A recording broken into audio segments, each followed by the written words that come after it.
आज मैं आपकी पहचान कुछ शब्दों से कराऊंगी जिनकी मदद से आप अलग अलग तरीके के कोडों को पहचान पाएंगे। तो जिन शब्दों से मुझे आपका परिचय कराना है उनमें से पहला शब्द है न्यून कोण। ये हमारा पहला शब्द है और इसके बाद मैं आपको मिलवाऊंगी समकोण से और आखिर में हम मिलेंगे अधिक कोण से। और मुझे ऐसा लगता है कि जैसे जैसे हम इनकी बात करते जाएंगे आप खुद ही समझ जाएंगे कि ये सब क्या है। तो चलिए एक न्यून कोण की बात करते हैं। इसे समझने के लिए मैं यहाँ पर एक कोण बनाऊंगी। ये मेरा बिंदु हो गया और इस बिंदु से निकलती हुई ये किरण और इसी बिंदु से इसी अंत बिंदु से अगर मेरे पास एक ऐसी किरण निकल रही हो तो ये दोनों किरणें मिलकर आपस में एक न्यून कोण बनाएंगी। और हम इसे ऐसे भी कह सकते हैं कि अगर हमारे पास दो रेखाएं या फिर दो रेखाखंड है तो ये जो छोटा वाला कोण बन रहा है इन दोनों के बीच में, ये वाला कोण हमारा न्यून कोण होता है। हम कह सकते हैं कि न्यून कोण हमेशा समकोण से छोटे होते हैं और ये कम खुले हुए होते हैं। और अभी तक हमने समकोण की बात नहीं की है, तो चलिए पहले समकोण की बात कर लेते हैं, फिर हम वापस से न्यून कोण को परिभाषित करेंगे।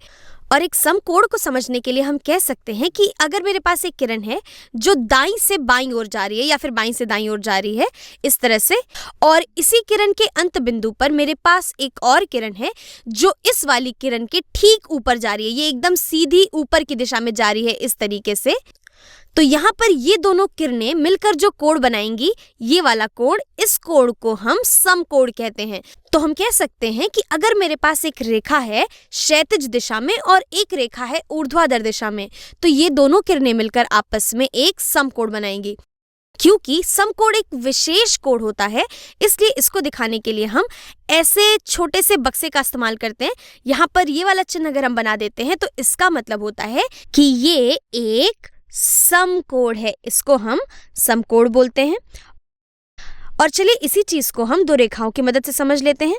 तो अगर मेरे पास एक रेखा है इस तरीके से और इस रेखा को अगर मैं आधार मानकर इस पर एक सीधी रेखा और बनाऊं, एक एकदम खड़ी हुई रेखा बनाऊं इस पर, जो ठीक इसके ऊपर से आ रही हो इस तरीके से, तो यहाँ पर ये दोनों रेखाएं मिलकर भी समकोण बनाएंगी। यहाँ पर ये वाला कोण एक समकोण है। और यही नहीं, इन रेखाओं के काटने से जो हमें ये चारों कोण मिल रहे हैं, ये चारों ही समकोण है। ये भी एक समकोण है, ये भी एक समकोण है और ये भी एक समकोण है। तो हम कह सकते हैं ये चारों कोण एक समकोण है। और अब क्योंकि हम समकोण की बात कर चुके हैं, चलिए वापस से अपने न्यून कोण की बात करते हैं। तो एक न्यून कोण हमेशा ही समकोण से छोटा होता है और इसे हम कह सकते हैं, आप आगे ऐसा पढ़ेंगे कि एक समकोण का मान हमेशा ही 90 अंश के बराबर होता है। जब आप अंश और रेडियंस के बारे में पढ़ेंगे तब आपको पता चलेगा कि समकोण हमेशा, ये वाला जो कोण है इसका मान 90 अंश के बराबर होता है। तो हम कह सकते हैं कि ये जो हमारा न्यून कोण है इसका मान हमेशा 90 अंश से कम होता है। तो जिन भी कोणों का मान 90 अंश से कम होता है उन्हें हम न्यून कोण कहते हैं, और जिन कोणों का मान ठीक 90 अंश के बराबर होता है उन्हें हम समकोण कहते हैं। और इस चीज को समझने का दूसरा तरीका ये है कि अगर मैं एक न्यून कोण की बात कर रही हूँ और मेरे पास ये दोनों किरणें हैं, तो अगर मैं अपनी इस वाली किरण को घुमाना चाहूँ अपनी दूसरी वाली किरण तक पहुँचने के लिए, तो यहाँ पर मुझे कम घूमना पड़ेगा।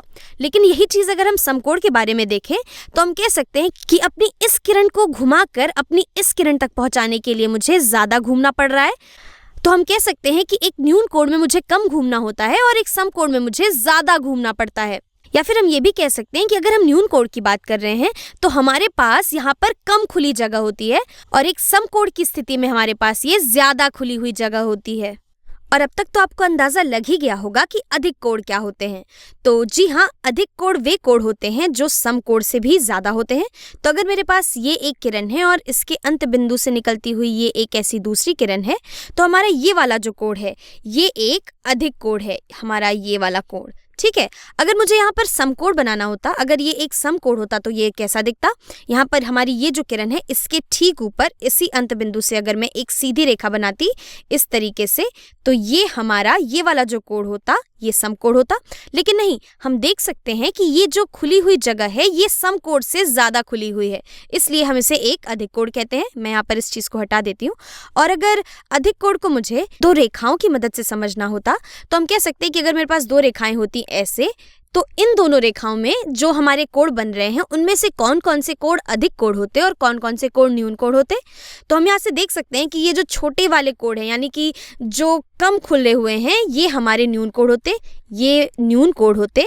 और इसी तरीके से यहाँ पर ये जो ज़्यादा खुले हुए कोण हैं ये वाले और ये वाले कोण हमारे अधिक कोण होते। ठीक है, और यही बात हम अपनी इन रेखाओं के लिए भी कह सकते थे। यहाँ पर ये दोनों हमारे न्यून कोण हैं और ये वाला कोण और ये वाला कोण ये एक अधिक कोण है।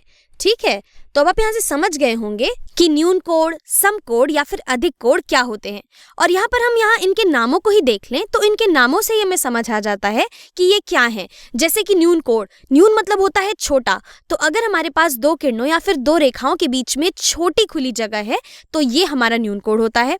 और अधिक कोण की स्थिति में अगर हमारे दो रेखाओं के बीच में ज्यादा बड़ी खुली हुई जगह है तो इसे हम अधिक कोण कहते हैं, क्योंकि अधिक का मतलब ही होता है ज्यादा और सम का मतलब होता है बराबर। तो हम कह सकते हैं कि एक समकोण यहाँ पर 90 अंश पे, ठीक 90 अंश पे खुला हुआ होता है।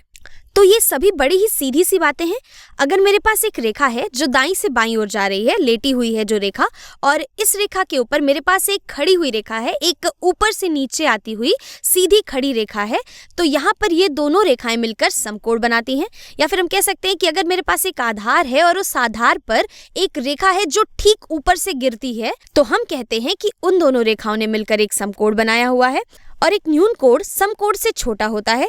या फिर हम कह सकते हैं कि अगर मुझे कम घुमाना पड़े एक किरण को दूसरी किरण तक पहुंचने के लिए तो वो एक न्यून कोण होता है। और अधिक कोण की स्थिति में मुझे अपनी इस किरण को ज्यादा घुमाना होगा अपनी दूसरी किरण तक पहुंचने के लिए। और इन तीनों कोणों को अगर हम देखें तो देखकर भी पता चल जाता है कि कौन सा कोण न्यून कोण होगा, कौन सा सम कोण होगा और कौन सा कोण अधिक कोण होगा।